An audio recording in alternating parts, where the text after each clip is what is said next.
Joining us now for analysis is Professor Jessica Levinson of Loyola Law School. Thanks again for joining us, Professor.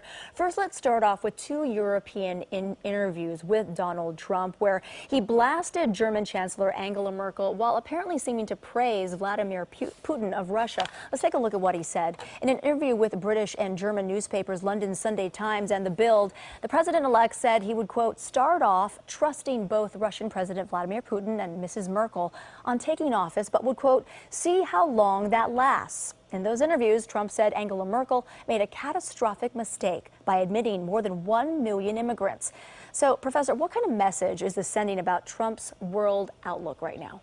Well, I think it's sending a message that he's been sending since the campaign, which is, I'm really angry at you and you did something catastrophic, but I'll kind of keep an open mind. So, like so many things that he says, one, we see a break with the past. So it certainly is the case that he said things in this interview like the UK was right to leave the EU. Huge break from the past.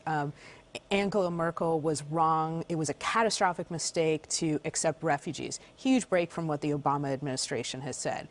He has said maybe we'll deal, also in this interview, maybe we'll deal with Russia, maybe we'll lift the sanctions, and maybe we can decrease nuclear arms.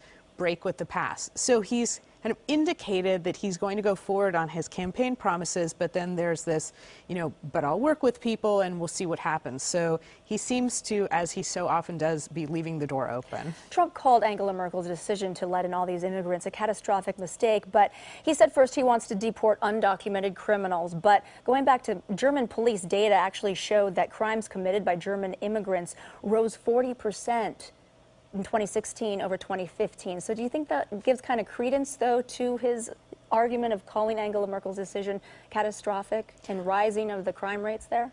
I think that clearly Europe has a problem with crime and immigration, and I think this is not news to anybody. I think Donald Trump has been incredibly strategic and nimble about jumping on certain statistics and saying this proves my point. And we see this when there were terrorist attacks in the U.S. during the campaign. His first response is, and this proves my point. So there's absolutely, and nobody can ignore this, there are huge problems with a refugee humanitarian crisis, and there are huge problems with crime and immigration. Now, he has a different approach than we've seen from many other politicians to how to solve that. I want to go on to the next question about this spat with Congressman John Lewis that continues to make headlines days later. Donald Trump is reportedly pulling out of a high-profile event on Martin Luther King Jr. Day in Washington.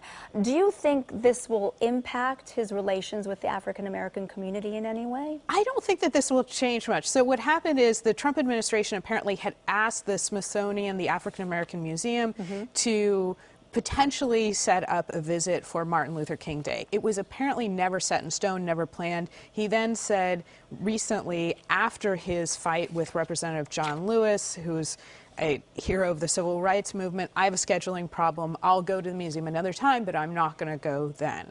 Now, John Lewis was instrumental in being a voice to get this museum established. He lobbied George W. Bush on its behalf. Is this a coincidence? We have no idea if this is a coincidence. What we know is during the campaign, President Obama said, Donald Trump, you should go to this museum and you should review history. He has said that he will celebrate in a different way, that he'll go in his own time. Will it exacerbate? No, I don't think there's anything here that's new for Donald Trump. I think that this is frankly par for the course. Another politician, certainly I think for Martin Luther King Day, after a public spat with a civil rights hero, would be rushing to an African-American museum, but Donald Trump is not another politician. Let's quickly go to Obamacare. Political reports that congressional Republicans are considering funding up to $9 billion in health care subsidies to keep Obamacare afloat this year. This comes even as they work to repeal the Affordable Care Act.